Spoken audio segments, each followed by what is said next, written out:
নগরুখরা গ্রাম পঞ্চায়েতের গ্রামবাসীর পক্ষ থেকে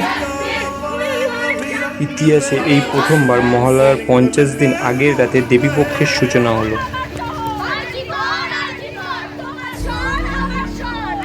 প্রাক স্বাধীনতার রাতে নারী রক্ষার জন্য নারীরা পথে নামলো রাত 11টার পর।